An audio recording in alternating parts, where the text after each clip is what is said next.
Então, gente, um prazer estar aqui com vocês hoje. Eu sou o Luca Iacomini, como já fui introduzido aqui também. É, eu sou doutorando em História pela Universidade Federal do Paraná. Eu ia cronometrar o meu tempo, mas já perdi o cronômetro aqui. Enfim, recebi o convite de fazer para vocês a introdução desse livro, Pedagogia Cristã, do David Smith. E, bom, a introdução ela é pequena, então eu fiz algumas reflexões em torno do que eu li na introdução e em relação a algumas questões que são caras a nós, historiadores, principalmente professores e historiadores também, né? Imagino que aqui deva ter professores de outras áreas. Tem professor de outras áreas também? Coloquem aí um belezinha aí, uma reaçãozinha para a gente ver, coloquem no chat para a gente saber quem aqui é professor de história. O Lexel, pelo que a gente viu, é professor de história em quadrinhos, numa eletiva que ele dá num colégio também, certo? Então coloquem aí para a gente depois fazer essa troca. Enfim, a primeira questão que eu gostaria de trazer para o debate é que eu acredito que a maioria das pessoas envolvidas aqui são professores. Ser professor é uma tarefa que envolve muita responsabilidade. Nós estamos formando gerações de profissionais e cidadãos que transformarão, para o bem ou para o mal, o mundo em que hoje nós vivemos. E isso não deve ser menosprezado. Nós somos agentes que podemos incentivar nossos alunos a seguirem seus sonhos, a romper com amarras sociais e econômicas que se tornam obstáculos para suas realizações pessoais. E eu vi aqui, o pessoal está colocando no chat, professor de matemática, professor de filosofia, legal. Meu irmão é professor de matemática também. Minha esposa é professora de inglês, minha cunhada é professora de música. No entanto, essa tarefa, ela é muito aqui de honra, ela também é pesada. Muitas vezes entramos na sala de aula com uma expectativa, mas que é frustrada devido a diversos fatores. E um deles é o comportamento dos alunos. Quantas vezes nós não perdemos tempo precioso das nossas aulas para a gente poder dar um sermão, e um sermão que a gente já deu, né? E a gente tem que ficar repetindo o mesmo sermão várias vezes, porque o comportamento ruim se repete. Outro deles é a valorização profissional. Esses dias atrás nós vimos uma figura da política que ainda diz que é cristã, né? Mas que usou um termo muito pesado para falar dos professores da rede do estado dele. Usou o termo vagabundos. Gente, que coisa feia, né? Somos chamados de doutrinadores. Por quê? Porque ensinamos assuntos básicos da história, como a ditadura militar, os legados estruturais deixados pelo colonialismo e escravidão, as mais diversas desigualdades, sejam elas econômicas, raciais, de gênero, entre outras.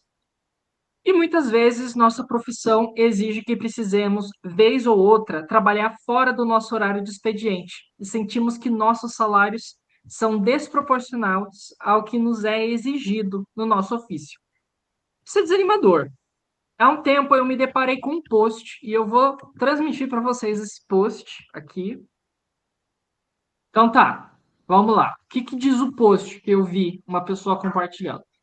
Não acredite no seu avô, honesto e trabalhador de 80 anos que viveu o regime militar inteiro e afirma que foi a melhor época do Brasil. Acredite no seu professor de história de 35 anos, maconheiro, que mora com a mãe, não corta o cabelo e diz que foi horrível. Veja os detalhes. Olha o nome da página que compartilhou isso. Teologia Radical. A publicação ela foi compartilhada por uma pessoa da igreja da qual eu fui membro durante anos. Ou seja, muitas vezes nós somos valorizados até por aqueles que nós chamamos de irmãos na fé. Óbvio que eu, que tive o meu bisavô perseguido pela ditadura, e como professor de história, me incomodei muito com o post, né? Mas o livro do David Smith nos convida a ir além dos obstáculos e ver a sala de aula como um convite para exercer a nossa fé. No prefácio do livro, escrito pelo professor Igor Miguel, há uma frase-chave para nos preparar para o restante do conteúdo do livro. Na página 12, o autor afirma que se os envolvidos com a educação cristã devem considerar seriamente que não lhes basta ter um conteúdo cristão, mas que é necessário um modo cristão de ensinar. Eu tenho muito orgulho de falar, então, no TCC apresentado pela minha esposa, Thaís Silva Viana Iacomini. Ela apresentou o TCC dela na Universidade Tecnológica Federal do Paraná, e o tema do TCC dela foi sobre a fé cristã e o ensino da língua inglesa. Um dos referenciais que ela usou foi uma autora chamada Mary Shepard Wong. E aqui eu vou transmitir para vocês um trecho não da Mary Shepard Wong direto dela, né, mas transmitindo pela fonte aqui, que no caso é o TCC da minha esposa. Ah, eu consigo fazer aqui. Vocês estão conseguindo ver alguma coisa? Não? Não? Acho que para estar começando a transmissão. Isso, agora Agora foi. Perfeito. Então, o que o trecho aqui que eu estou reproduzindo o trabalho dela diz, né? O Wong apontou que os fatores que influenciam a prática docente e a formação da identidade profissional do professor são organizados em 4 categorias. 1. O ambiente político. 2. As condições de trabalho. 3. A rede de apoio. 4. A bagagem trazida.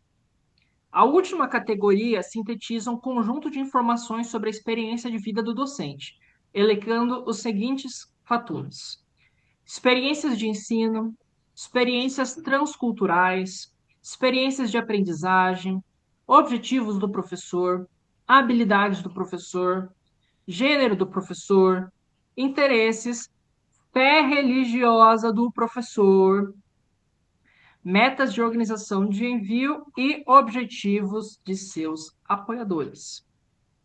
Um ponto que eu gostaria de trazer e que eu ouvi no ano passado em uma conversa com um colega do nosso grupo, professor Eduardo Medeiros, não sei se ele está aqui na sala, é que todos nós temos um professor que nos marcou positivamente e que nós sequer sabemos se é cristão ou não.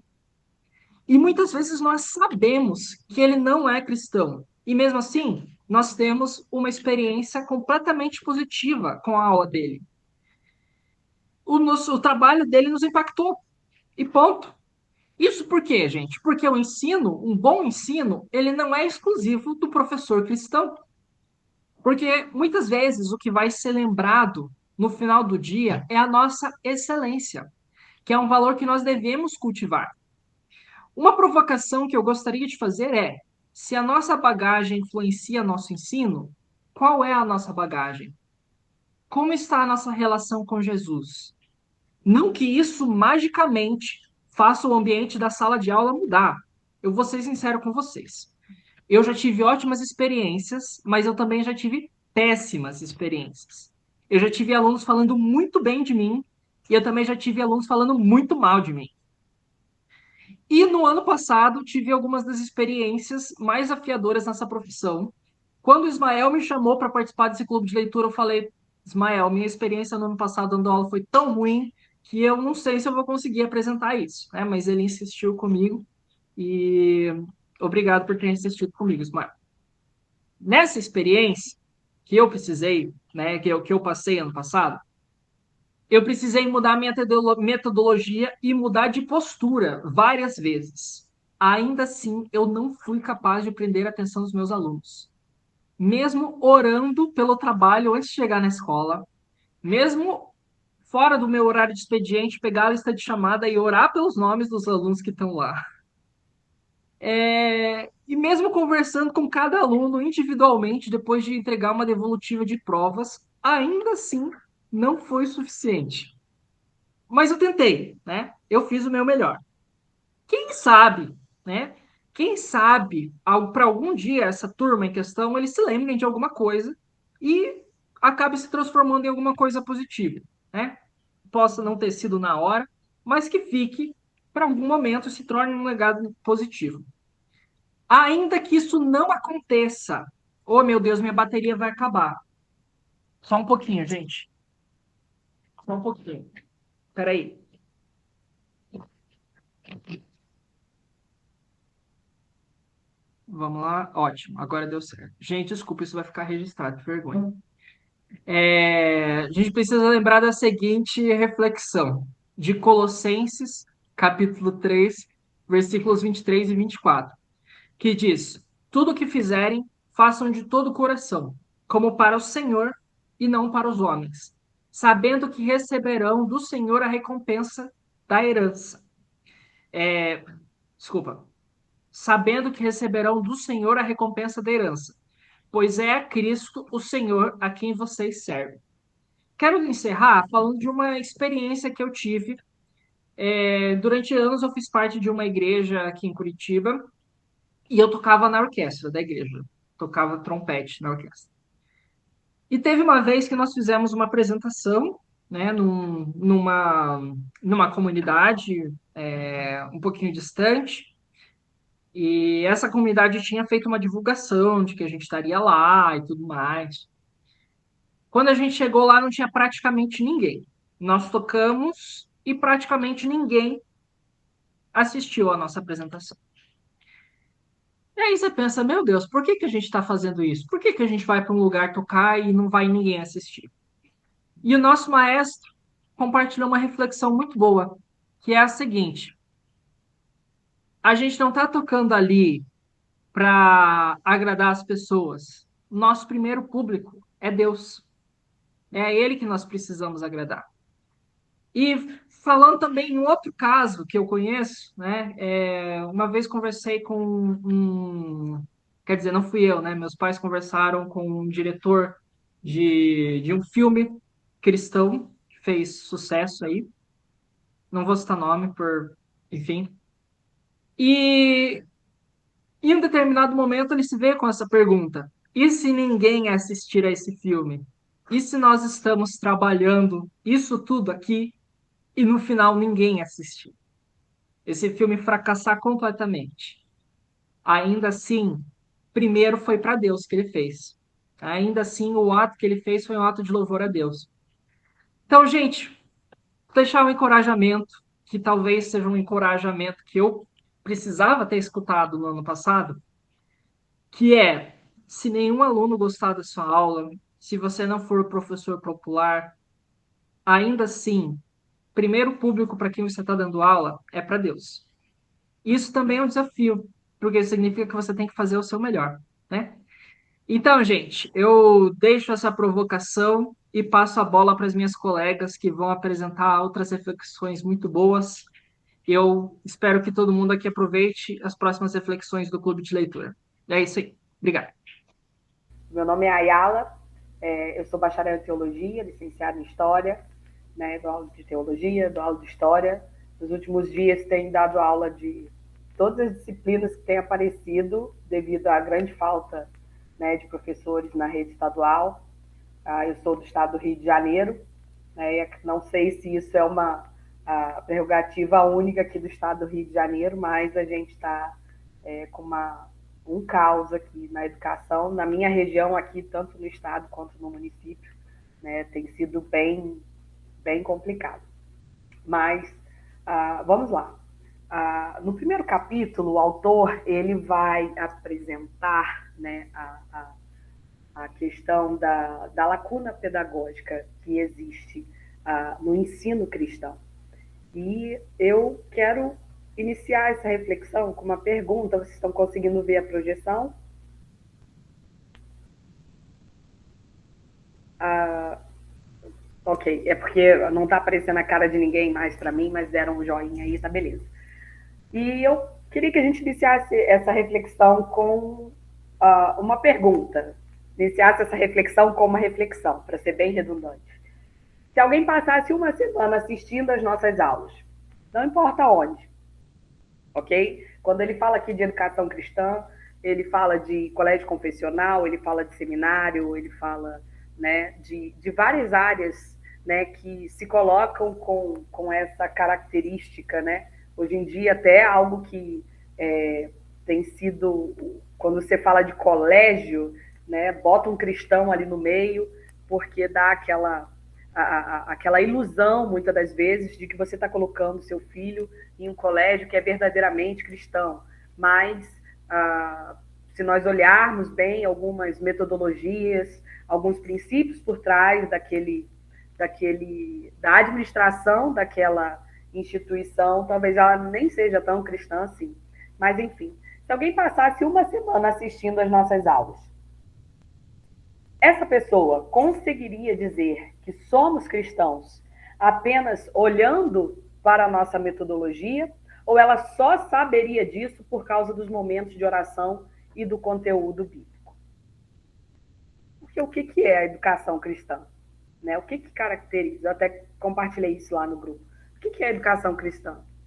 Basta a gente iniciar a aula com uma oração, basta fazermos ali, né? Eu dei aula para educação infantil num colégio com princípios cristãos e eu tinha que orar com as crianças antes de iniciar a aula, antes de iniciar o lanche, né? Tinha vários, eu falo que a época da minha vida que eu mais orava é quando eu dava aula nessa escola, porque a gente orava antes de subir para a aula lá embaixo com todas as crianças no pátio, e isso é uma bênção. Né? Não estou aqui dizendo que isso não é uma bênção, não há uma crítica do autor em relação a isso, mas é apenas isso que caracteriza a educação cristã, né?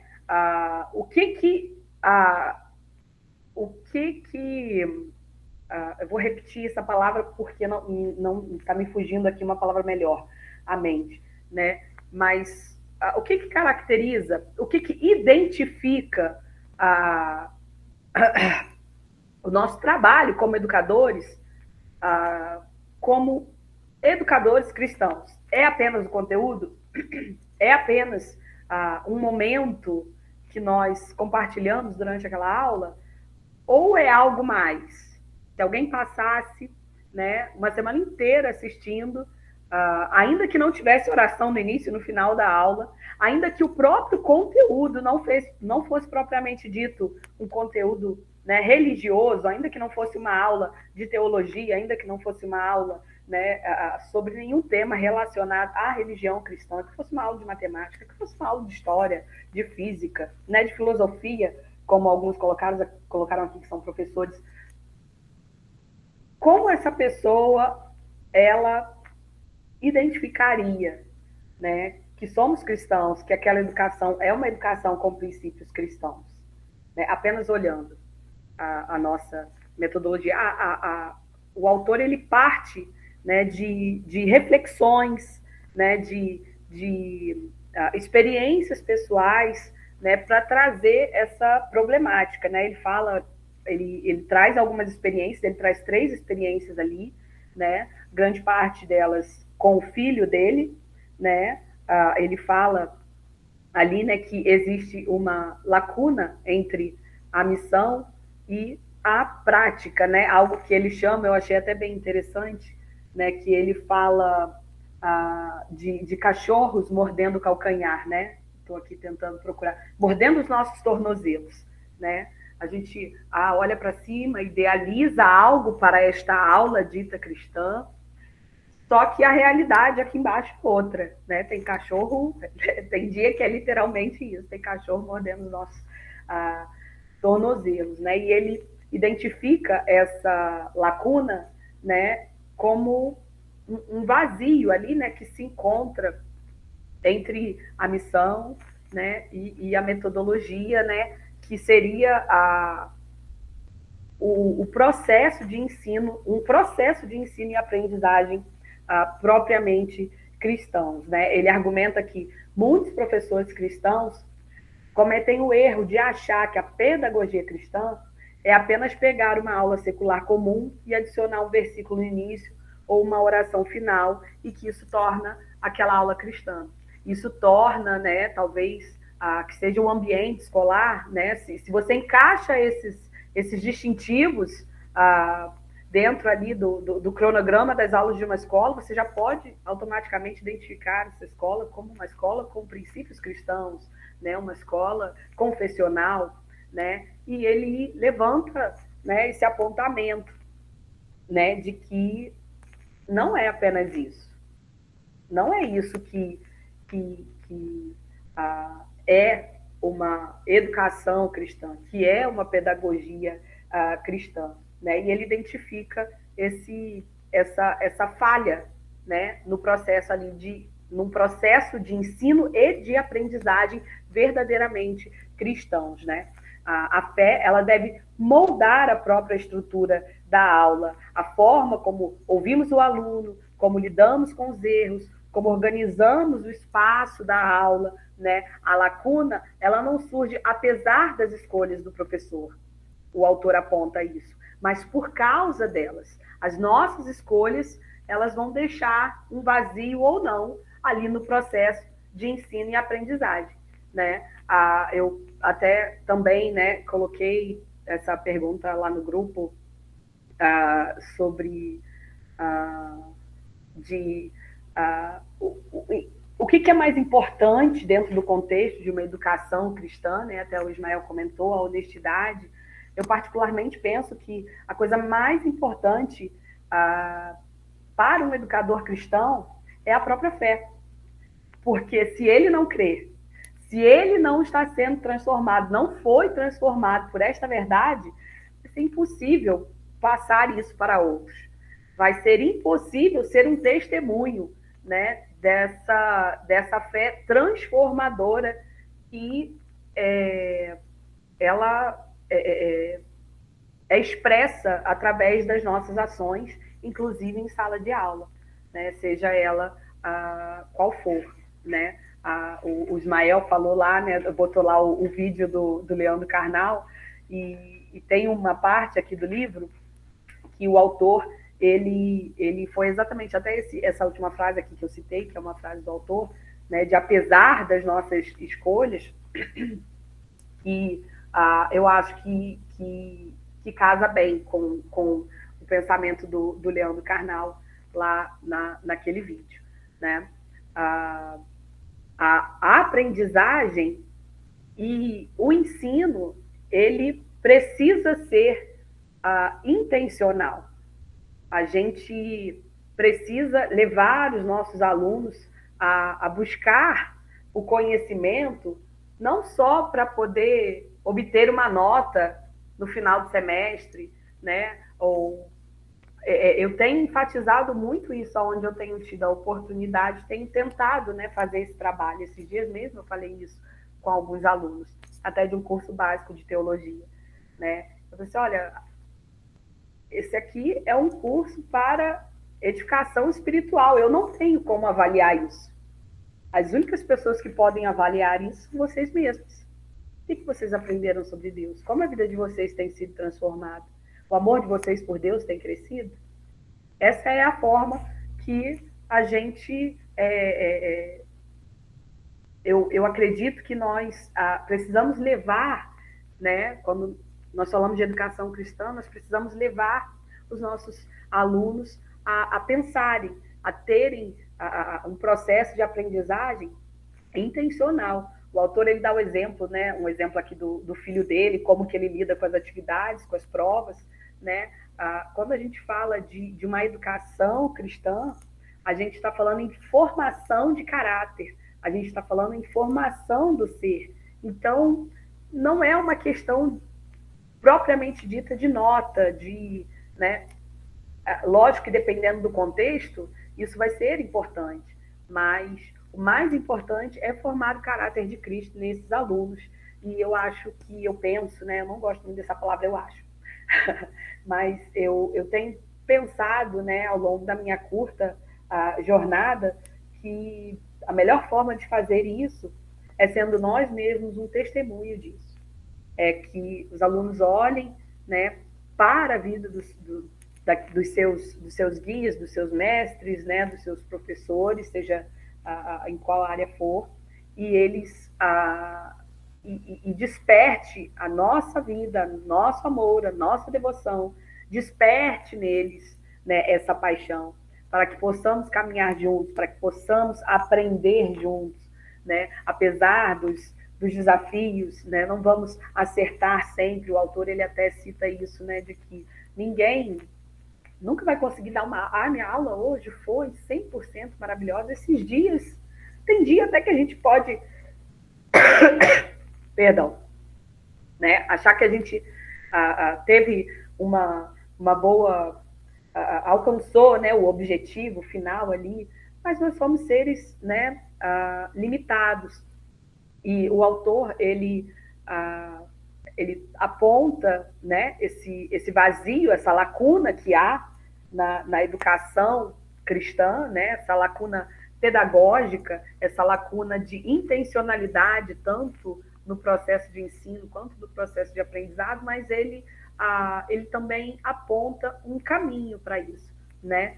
Ele propõe um intenso diálogo sobre esse processo, né, que vai sendo exposto ao longo do livro. Ele vai mostrando a necessidade, né, desse diálogo e, ao mesmo tempo, a falta de engajamento nesse assunto, porque quando se fala de educação cristã, ele bem pontua isso, muito se fala de currículo, daquilo que está sendo ensinado, não da forma como está sendo ensinado, não da forma como aquele conteúdo está sendo aprendido, né? A gente fala muito de cosmovisão cristã, de enxergar o mundo pelas lentes da fé, do cristianismo e tudo mais. Como? Como é esse processo? Como vai se dar esse aprendizado? Então, é essa a provocação inicial que o autor faz nesse primeiro capítulo. E ele traz algo que eu achei fascinante, assim, né, que eu me identifiquei muito, porque eu compartilho muito desses pensamentos, né, que foi sobre a pedagogia como casa, né, a construção de casas, né, construindo casas. Ele vai pontuar, né, que a era moderna ela tende a imaginar o ensino como a linguagem do método e da técnica. Então, a pedagogia ela passou a ser pensada como uma rotina de eficiência. E aí ele vai trazer, né, que como era entendida a pedagogia ali no século XV, a mudança, né, de pensamento que foi tendo em relação à pedagogia ao longo dos séculos, né, que após o século XVII, uma pedagogia se tornaria um método, um conjunto sistemático de passos a serem seguidos, né? Mas antes ela era considerada uma casa, um lugar de hospitalidade, um lugar onde os alunos eles eram recebidos, eles eram cuidados, eles caminhavam juntos, né? Isso, ele diz que a pedagogia ela pode ser uma casa, um lar, um espaço de habitação compartilhado.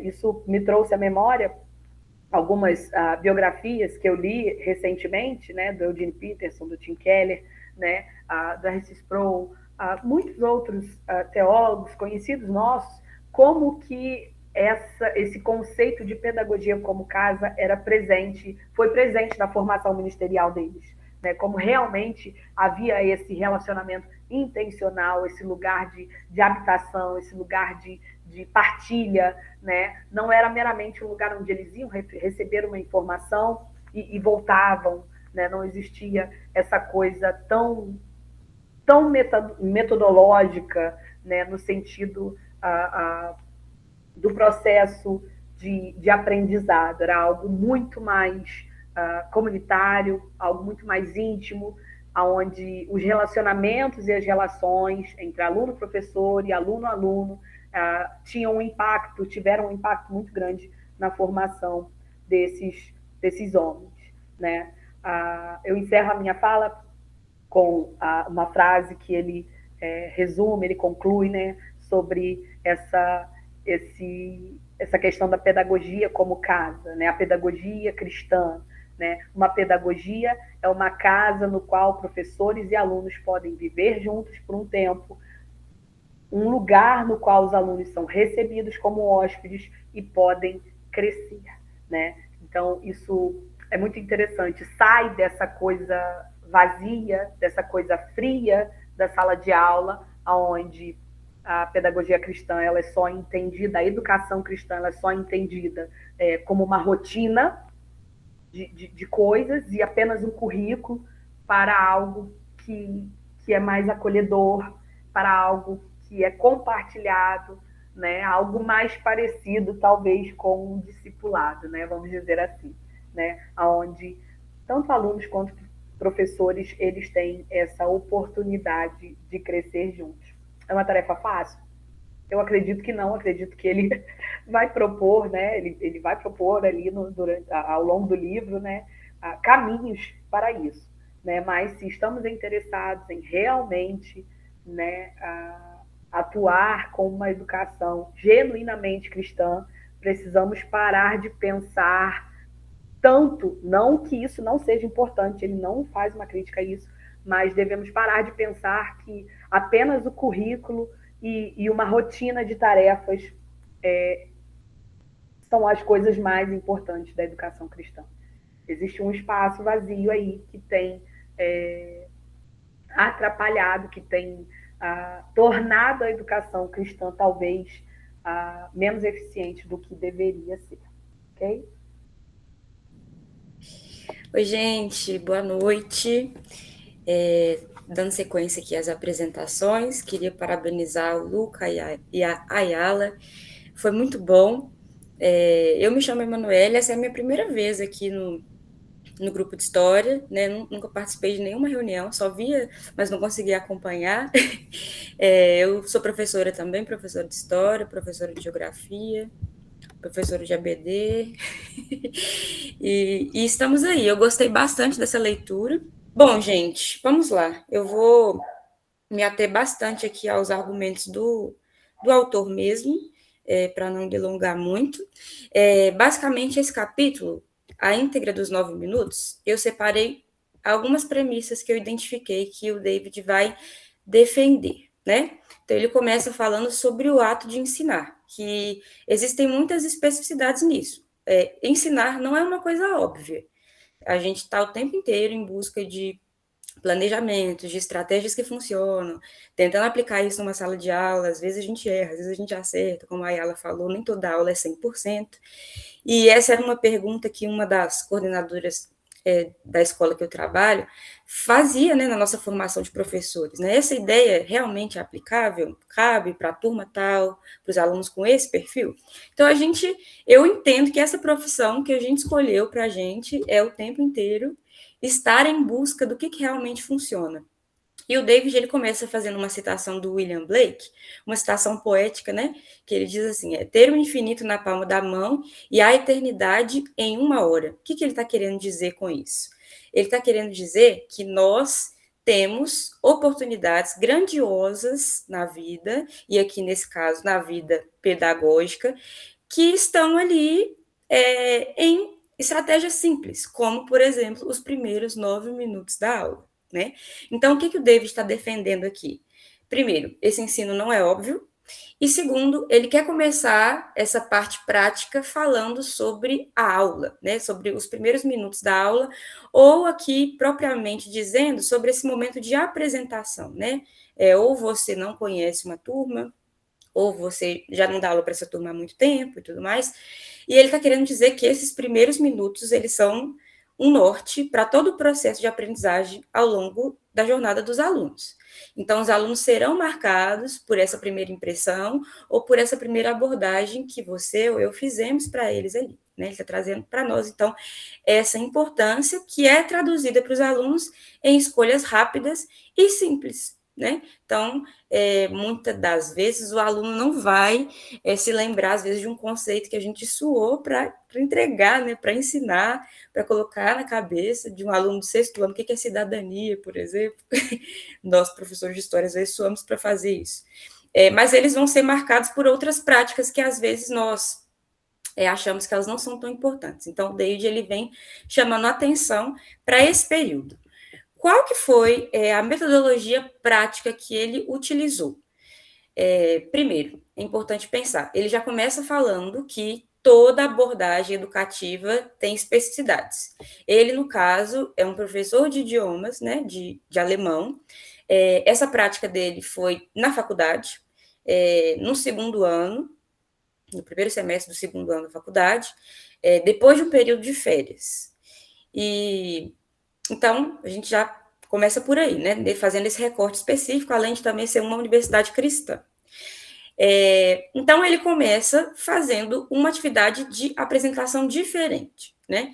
Que é uma dinâmica em que, ao invés de todos os alunos se apresentarem em público, falarem o nome, falar de onde que veio e tudo mais, esses alunos seriam reunidos ali em grupos, né, de 4 pessoas, mas focando numa dupla, né? Então, o primeiro momento, uma pessoa ela teria 2 minutos para se apresentar. No caso, essa apresentação teria que ser feita em alemão, né, que é a disciplina do professor. E no segundo tempo, ao invés de esse outro ouvinte fazer um movimento contrário, né, que é se apresentar também, ele deveria apresentar o colega para o grupo, né? Então, ele deveria focar na escuta, né, tentar compreender o que de alemão ele conseguiu entender ali, o que da história desse colega ele conseguisse, e passar, né, para o grupo quem que é aquela pessoa. Então, compartilhar sobre si enquanto o outro escuta. E aí o David começa a fazer algumas perguntas, né, ou colocar alguns apontamentos, falando, olha, parece que essa é uma disciplina simples, né, e que nada tem a ver com o ensino de alemão, e que é apenas uma forma de apresentação. Mas ele começa a listar como que isso tem um objetivo disciplinar, né, que tem a ver com aquele ensino. Então, ele fala que, primeiro, os alunos eles vão praticar, rememorar o vocabulário, né? Ele está partindo também da ideia de que esses alunos passaram um tempo de férias, né, e que passaram essas férias inteiras falando somente inglês, falando somente na língua nativa, e eles precisam voltar meio que desenferrujando. Então, ele coloca essa prática ali bem no início para trazer de volta mesmo aquilo que foi aprendido e se certificar de que algumas coisas seriam reforçadas naquele momento, né? Então, reativar o vocabulário, aprender novos termos um com o outro. Outra coisa interessante que ele falou também é que nesse momento seriam observadas mudanças gramaticais, porque a forma como você se apresenta na linguagem é de um jeito, né? E a forma como você apresenta o outro, a gente precisa usar outros termos, outros pronomes, outras categorias para se referir a essa pessoa. Então, nisso tudo já há uma avaliação da turma, né? Enquanto eles estão nessa prática, do professor, até mesmo para ele saber como começar, por onde começar, de que forma, né? Ele conseguiria, então, entrar ali com esse reforço, ou se ele já poderia avançar por um outro conteúdo, por exemplo. E ele entende que essa é uma repetição significativa, né? Principalmente no caso dele, que é o estudo da língua, para quem aqui já tem uma segunda língua, ou já tentou aprender uma segunda língua, não basta simplesmente adquirir um vocabulário, assistir aula e fazer anotações.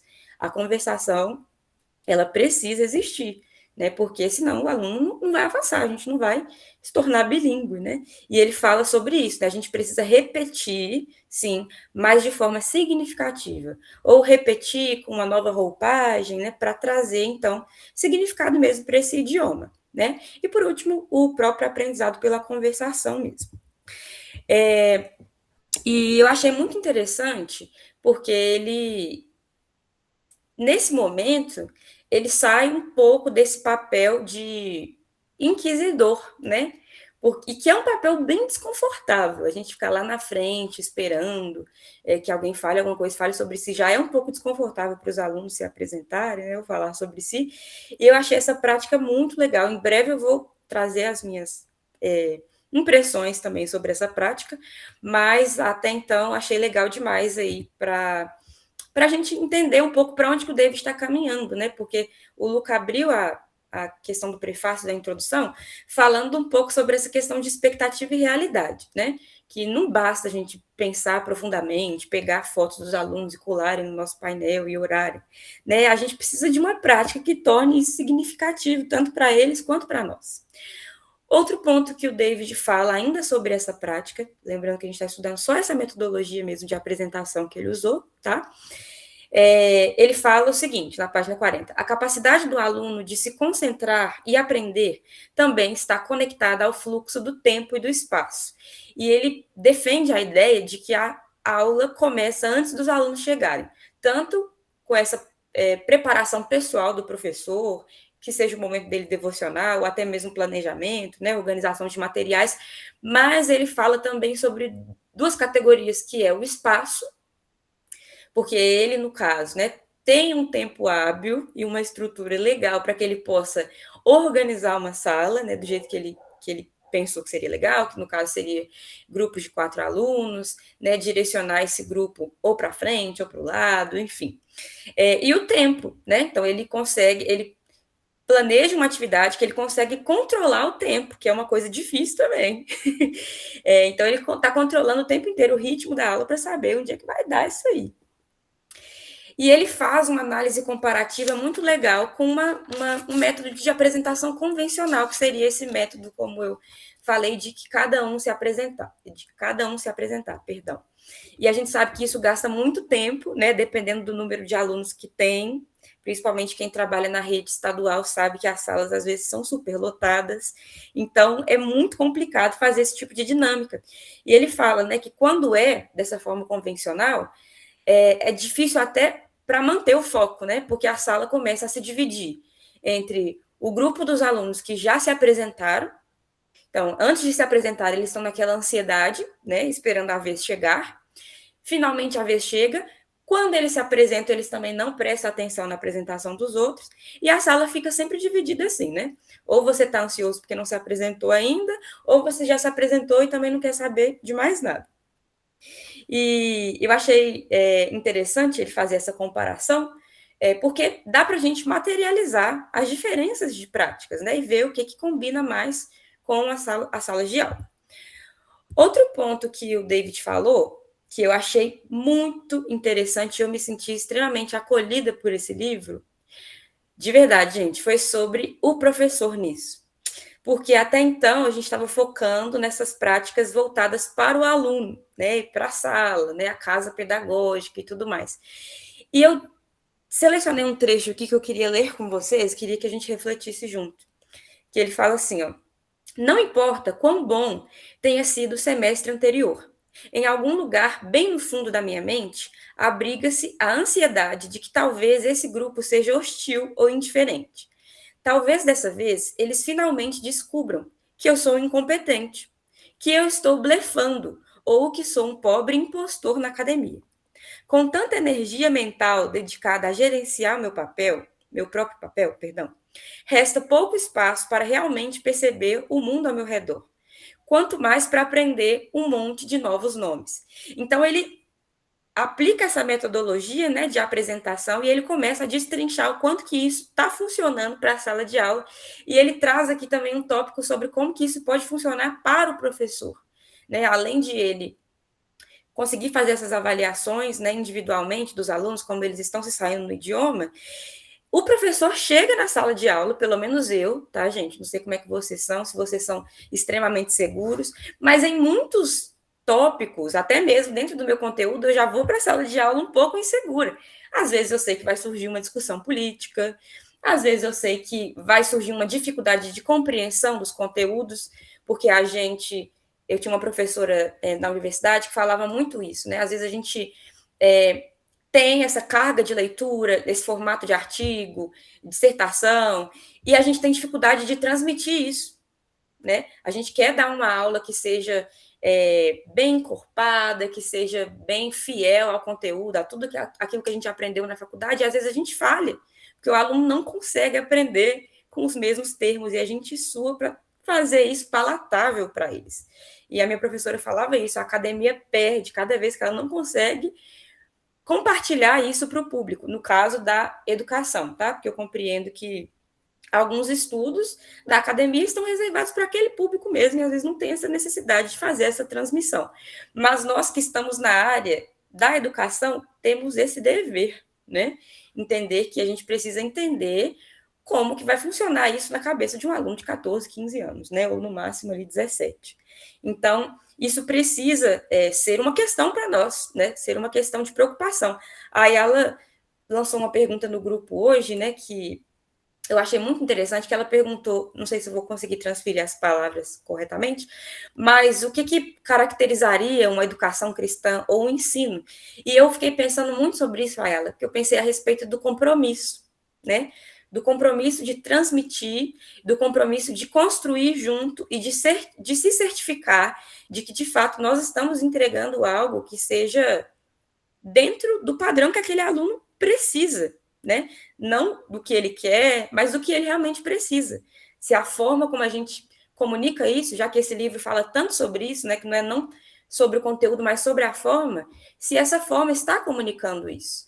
E a gente tem o exemplo do próprio Cristo, né?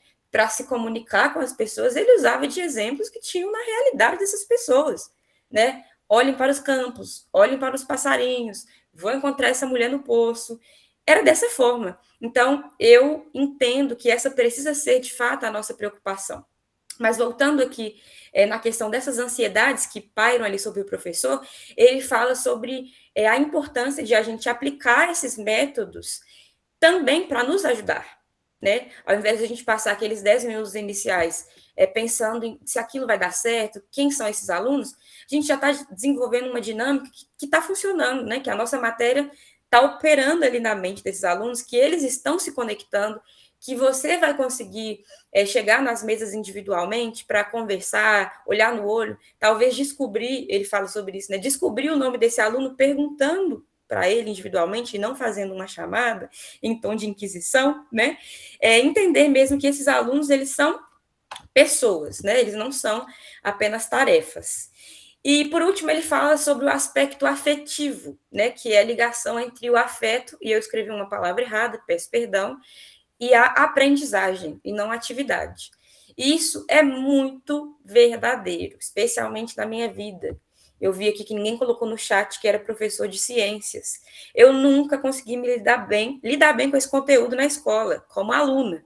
Quer dizer que eu não aprendia? Eu consegui aprender, né? Eu dei o meu melhor. Mas eu nunca tive uma questão afetiva, porque as minhas experiências com professores foram todas ruins. Eu fui conseguir professores de ciências, né? Eu fui conseguir me conectar com um professor só quando eu saí da escola e fui fazer um cursinho preparatório para o vestibular. Então, assim, toda a minha vida escolar eu tive uma dificuldade terrível, né, com essa disciplina. E a gente precisa entender que o afeto tem tudo a ver com a aprendizagem, né? Que não basta a gente falar, falem bem, falem mal, estou dando esse conteúdo, né? Isso a gente precisa também entender, né, que isso é necessário. Assim como, provavelmente, né, as pessoas perguntam isso, o professor tem aluno favorito? A gente também tem essas conexões com alguns alunos e consegue trabalhar, consegue fluir, né? E a gente precisa entender que as nossas práticas precisam demonstrar pelo menos esse esforço. Quer dizer que a gente vai agradar, que a gente vai conseguir? Não. Né, como o Luca falou, também já tive experiências ruins, né, de, às vezes, ser mal falada ou não se identificar com o meu método de ensino. Isso é ruim, né, mas a gente não pode, de fato, entender que isso não é importante para esse processo, né, porque aí existem alunos, por exemplo, que estão também desistindo desse processo de aprendizagem. E o David fala sobre isso, né, entender, ter alguns cuidados para não gerar isso, como, por exemplo, a exposição ao público, de uma forma imediata, sem conhecer as necessidades desse aluno. Ele até cita um caso que ele conseguiu perceber nessa dinâmica que tinha um aluno que tinha gaguez, né, e que talvez não seria legal ele já colocar esse aluno para se expor publicamente e se apresentar. Não seria bacana, ele não sabia se esse aluno se sentiria confortável de fazer isso. Então, essas dinâmicas servem mesmo para a gente preparar para talvez ter essa exposição futuramente, né? Com estratégias de participação adaptadas, né? Para esse caso em específico, tá? Então, e aí ele finaliza falando sobre esse método aplicado, né? Que o que ele queria comunicar, para além de essas questões práticas, né, do ensino e tudo mais, ele também queria ensinar um princípio, né, de que ouvir o outro é importante. Não serve simplesmente para você fazer uma tarefa, né, não é só o listening. Não, é para você entender, né, quem é essa pessoa. É a vez dela de falar. Eu preciso aprender quem ela é através do que ela me diz. Então, em todos os aspectos, ouvir é importante. Então, essa metodologia que ele usa, né, é para falar, concluindo que, sim, as primeiras impressões são fundamentais e que elas servem para que a gente foque nesse movimento ou nessa forma de ensinar antes de introduzir esse conteúdo. Então, às vezes, esse aluno pode não ter afinidade com a sua matéria, né? Assim como eu continuei não tendo afinidade com a matéria de ciência para o resto da minha vida. Mas, pelo menos, eu achei um professor que eu consegui me identificar ali no cursinho. E não que isso tenha mudado, tá? A minha afinidade com a matéria, eu continuei não gostando. Mas algo mudou, pelo menos a minha receptividade mudou, né? Então, ele traz mesmo essa responsabilidade e esse esforço, né, de fazer algo. E entender também, gente, que a crítica, ela serve para a gente analisar, né, os métodos. Esse é um método aqui que provavelmente eu não teria como aplicar na minha sala de aula, porque eu não sou professora de alemão, não sou professora de inglês, eu não estou avaliando como é que a pessoa está conjugando, ou se está colocando em primeira, segunda, terceira pessoa. Isso não compete à minha disciplina. Mas é uma prática válida para aquilo que o David está falando, né? Isso tem muita coerência com as ideias que ele tem apresentado, e foi muito importante para mim ler esse capítulo e saber que ele está traduzindo isso de forma prática para que a gente possa, pelo menos, se inspirar e incorporar essas ideias em práticas futuras.